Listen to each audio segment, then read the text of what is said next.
Hi friends, welcome to my channel. எல்லாரும் எப்படி இருக்கீங்க? இன்னைக்கு வந்து யுகாதின்றனால ஸ்கூல் லீவ் விட்டுருக்காங்கங்க. நேத்து நைட்டு வந்து ரொம்ப டயர்டா இருக்குன்னு சொல்லிட்டு நான் கிச்சன் கிளீன் பண்ணாமயே படுத்துட்டேன். அதனால காலையில இப்படி தான் இருக்கு. கொஞ்சம் லேட்டாவும் எந்திரிச்சிருக்கேன். ஃபர்ஸ்ட்டு இதெல்லாம் கிளீன் பண்ணிட்டு அதுக்கப்புறம் தாங்க சமைக்க ஸ்டார்ட் பண்ணணும். எல்லா நாளுமே நம்ம வந்து ஆக்டிவா இருப்போம், கிளீன் பண்ணி வச்சுட்டு படுப்போம் அப்படின்லாம் இல்ல. நம்மளுக்கும் ஒவ்வொரு நாள் டயர்டா இருக்கிறப்ப அப்படியே படுத்துறது தான். நான் எல்லாத்தையும் தொடச்சு விட்டுட்டேங்க. ஆனா பாத்திரம் மட்டும் கழுவல. அப்புறமா கழுவிக்கலான்னு போட்டுட்டேன். ஃபர்ஸ்ட்டு போய் முருங்க சூப் வைக்கலாம் அப்படின்ட்டு முருங்க தழ கொண்டு வந்துட்டேங்க. இன்னைக்கு வந்து மார்ச் 19 என்னோட லைஃப்ல வந்து ஒரு மறக்க முடியாத நாளு. எல்லாரோட லைஃப்லயுமே ஒரு செகண்ட் இன்னிங்ஸ்ன்னு ஒண்ணு இருக்கும். என்னோட லைஃப்ல வந்து 2024 மார்ச் 19ல இருந்து தான் செகண்ட் இன்னிங்ஸ்ன்னு ஒண்ணு ஸ்டார்ட் ஆச்சு. அதுக்கு முன்னாடி வரைக்கும் என்ன மாதிரி ஒரு ஜாலியான பெர்சன் யாருமே இருக்க மாட்டாங்க. என்னோட லைஃப் அவ்ளோ ஹேப்பியா இருந்தது. இப்பவும் ஹேப்பியா தான் இருக்கேன். ஆனா இடையில கொஞ்சம் சின்ன சின்ன ப்ராப்ளம்ஸ் அவ்வளோதான். அப்போ வந்து அவ்ளோ ஹேப்பி. லைஃபோட சீரியஸ்னஸ்ஸே தெரியாது. சொன்னா நீங்க நம்ப மாட்டீங்க. 2 வருஷத்துக்கு முன்னாடி வரைக்கும் எனக்கு ஒழுங்கா சமைக்கவே தெரியாது. ஆனா நான் வந்து இன்னைக்கு ஒரு குக்கிங் சேனல் ஆரம்பிச்சிருக்கேன்னா, எனக்கே சிரிப்பா தான் இருக்கும். ஆனா இந்த 2 வருஷத்துல நான் நல்லாவே குக்கிங் கத்துக்கிட்டேன். அதுக்கு காரணம் வந்து என்னோட ஹஸ்பண்ட் தான். 2 வருஷம் முன்னாடி வரைக்கும் அவரு எனக்கு எல்லாமே பண்ணி தருவாரு. அதனால எனக்கு சமையல்ல பெரிய இன்ட்ரெஸ்ட்டே வந்ததில்ல. ஆனா இந்த 2 வருஷம் வந்து அவரு ஹோட்டல்ல சாப்பிடக்கூடாது, அவருக்கு வெளியில எந்த ஃபுட்டுமே குடுக்கக்கூடாது அப்படிங்கிறப்ப, அவருக்கு வந்து அந்த ஃபீலிங்ஸ் வரக்கூடாது அப்படிங்கிறதுக்காக நான் ரொம்பவே தேடி தேடி கத்துக்கிட்டு, அவருக்கு வந்து ஹோட்டல்ல சாப்பிடல அப்படிங்கிற ஃபீலிங்ஸ் வராத அளவுக்கு வீட்ல எந்த அளவுக்கு நம்ம டேஸ்ட்டா செஞ்சு குடுக்க முடியுமோ, அந்த அளவுக்கு டேஸ்ட்டாவும், ஹெல்தியாவும் செஞ்சு குடுக்கணும் அப்படிங்கிறக்காகவே நான் சமையல் கத்துக்கிட்டேங்க. இப்போ வந்து என்ன விட பெஸ்ட்டா யாரும் சமைக்க முடியாதுங்கிற அளவுக்கு நான் நல்லாவே சமைக்கிறேன்.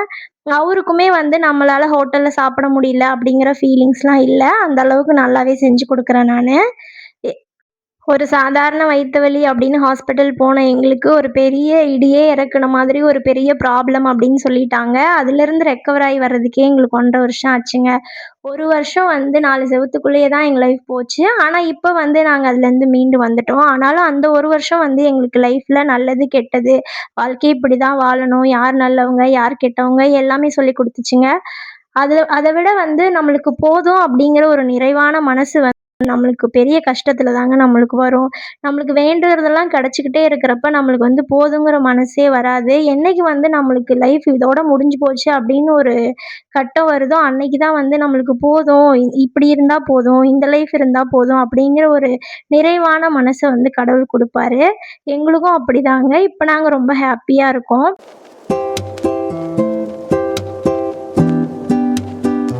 இன்னைக்கு வந்து நம்ம வீட்ல முருங்கக்கா சாம்பார் தாங்க. இன்னைக்கு ரொம்ப சிம்பிளான சமையல் தான். முருங்கக்கா சாம்பார், அதுக்கப்புறம் கேரட், பீன்ஸ் பொரியலு, ரசம் அவ்வளோதாங்க. காலையில வந்து தோசையும், அதே மதியானத்துக்கு வச்ச சாம்பாரையுமே வச்சு குடுத்துட்டேன். ரொம்ப சிம்பிளா வேலைய முடிச்சாச்சு. இனி வந்து எனக்கு கொஞ்சம் தைக்கிற வேலை இருக்குங்க. அதான் பார்க்கணும். வாஷிங் மிஷின்ல துணிய போட்டுட்டு, அதுக்கப்புறமா பாத்திரம் கழுவலாம் அப்படின்னு சொல்லிட்டு வாஷிங் மிஷின்ல துணி போட்டேங்க. நான் வந்து குட்டீஸ்களுக்கு ஒரு ஹெல்தியான ஃபுட் ஹேபிட்ட வந்து இன்ட்ரோடியூஸ் பண்ணலாம் அப்படின்னு சொல்லிட்டு சில விஷயங்கள் பண்ணிட்டுருக்கேங்க. அ இதுக்கு முன்னாடியும் நான் அப்படிதான் இருந்தேனான்னா, இல்ல. கொஞ்ச நாளா வந்து அவங்களுக்கு ஒரு ஆரோக்கியமான உணவு பழக்கத்த கொண்டு வரணும் அப்படிங்கிறக்காக சின்ன சின்ன மாற்றங்கள் நான் செஞ்சிருக்கேன். அது அவங்களுக்கு புடிக்கல தான். இருந்தாலும் வேற வழி இல்ல. ஃப்யூச்சர்ல வந்து அவங்க இந்த மருந்து, ஊசி அதோட வலிகள்லாம் இல்லாம ஒரு நல்ல வாழ்க்கை வாழணும் அப்படின்னா, நம்ம இதெல்லாம் ஃபாலோ பண்ணி தான் ஆகணும். உங்களுக்கு அந்த மாதிரி ஒரு ஹெல்தியான லைஃப் ஸ்டைல் வேணும்னா, மறக்காம என்னோட சேனல சப்ஸ்கிரைப் பண்ணி, என்னோட வீடியோஸ ஃபாலோ பண்ணுங்க. நீங்களும் உங்க குழந்தைகளுக்கு ஒரு ஆரோக்கியமான லைஃப குடுங்க. எப்பவுமே வந்து ஒரு குழந்தையோட ஆரோக்கியம் அப்படிங்கிறது, அவங்க சாப்பிடுற சாப்பாட்டுல இருந்து தான் தொடங்குது. ஃபர்ஸ்ட்டு நம்ம அதுல கவனம் வச்சோம்னா, மத்த எல்லாமே நல்லபடியா நடந்துருங்க. எனக்கு அது புரியறதுக்கு இத்தன வருஷம் ஆச்சு. நீங்க வந்து ஆல்ரெடி புரிஞ்சு எல்லாமே கரெக்ட்டா பண்ணிட்டுருக்கீங்கன்னா, ரொம்ப சந்தோஷம். இல்ல அப்டின்னா, இதுலருந்து நீங்க நல்ல உணவுகள குழந்தைகளுக்கு குடுத்து பழக்குங்க. நான் வந்து இந்த சிந்தனையிலேயே எல்லா வேலையுமே முடிச்சுட்டேன். எனக்கு வேலை செஞ்ச அலுப்பே தெரியல. எப்படி வேலை முடிஞ்சதுன்னும் தெரியல. நம்ம ஏதாவது ஒண்ணு யோசிச்சுட்டே இருக்கும்போது, நம்ம வேலை செய்றதே நம்மளுக்கு தெரிய மாட்டேங்குது. நீங்களும் வந்து இப்படிதானா? அப்படின்னு சொல்லிட்டு கமெண்ட்ல சொல்லுங்க. Okay friends. இன்னைக்கு வந்து நான் எல்லா வேலையும் முடிச்சுட்டேன். ஆ சாம்பார், ரசம், அதுக்கப்புறம் பொரியல் எல்லாமே வச்சாச்சு. சாப்பாடு மட்டும் வைக்கல. மதியானமா வச்சுக்கலாம் அப்படின்ட்டு விட்டுட்டேன். அந்த பக்கம் ஃபுல்லாவே கவுண்டர் டாப் தொடச்சு விட்டுட்டேங்க. இந்த பக்கம் வந்து சோப் போட்டு கழுவிடலாம். ஏன்னா நைட்டும் நான் கழுவல. அதனால ரொம்ப எண்ணெயா இருந்த மாரி இருந்தது. அதனால சோப் போட்டு கழுவி விட்டாச்சு.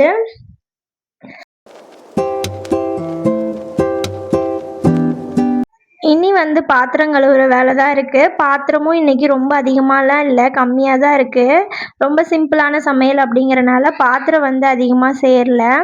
டக்குன்னு இத கழுவிட்டேன்னா, அதுக்கப்புறம் எனக்கு எந்த வேலையும் இல்ல. கொஞ்சம் தைக்கிற வேலை மட்டும் தான் இருக்கு. எனக்கான டைம் நான் எடுத்துக்குவேன். இன்னைக்கு டே வந்து எனக்கு கொஞ்சம் டவுனா தான் இருக்கு. ஏன்னு எனக்கு தெரியல. ஓகே ஃப்ரெண்ட்ஸ், இன்னைக்கு உங்க வீட்ல என்ன லஞ்ச்சு, என்ன பிரேக்ஃபாஸ்ட் அப்படின்னு சொல்லிட்டு கமெண்ட்ல சொல்லுங்க. நீங்க வந்து வேலை அதிகமா இருக்கு, இல்ல உங்களுக்கு மூடு வந்து ஒரு மாதிரி அ கஷ்டமா இருக்கு அப்படிங்கிறப்ப, நீங்க என்ன மாரிலாம் உங்க மைண்ட வந்து டைவர்ட் பண்ணுவீங்க அப்படின்னு சொல்லிட்டு கமெண்ட்ல சொல்லுங்க. எனக்கு வந்து நான் ஏதாவது யோசிச்சுட்டே இருப்பேன். ஆனா, நான் யோசிக்கிறதுக்கும், நான் செய்யற வேலைக்கும் சம்மந்தமே இருக்காது. வெளியில பார்க்குறப்ப நம்ம வேலை செஞ்சுட்டு இருக்க மாரி தான் இருக்கும். யாராவது பேசிட்டு இருந்தா கூட எனக்கு கவனம் அதுல இருக்காது. நான் ஏதாவது யோசிச்சுட்டு இருப்பேன். அவங்க என்ன பேசுறாங்கன்னு கூட தெரியாது. ஆனா, ஆமா, ஆமான்னு சொல்லிட்டு இருப்பேன். ஆனா, எல்லா நேரத்துலயும் அப்படி இருப்பனானா? இல்ல. நீங்களும் அந்த மாரியா? இல்ல என்ன மாதிரி யாராவது இருக்கீங்களா? அப்படின்னு சொல்லிட்டு கமெண்ட்ல சொல்லுங்க.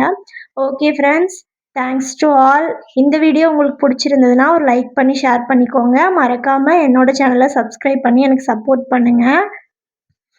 எனக்கு தெரிஞ்ச ஆரோக்கியமான உணவு பழக்கவழக்கங்கள நான் வீடியோல ஷேர் பண்றேன். நீங்க எந்த மாதிரி ஒரு லைஃப் ஸ்டைல் வாழ்றீங்க? நீங்க என்ன ஃபுட் ஹேபிட்லாம் ஃபாலோ பண்றீங்க அப்படின்னு சொல்லி எனக்கு கமெண்ட் பண்ணுங்க. எனக்கு ரொம்பவே எல்லாருக்கும் எல்லாமே தெரிஞ்சிருக்கணும்னு அவசியம் இல்ல. எனக்கு தெரியாத விஷயங்கள வந்து நான் உங்ககிட்ட இருந்து கத்துக்கிறேன். ஓகே ஃபிரெண்ட்ஸ், பாய். நாளைக்கு இன்னொரு வீடியோல பார்க்கலாம்.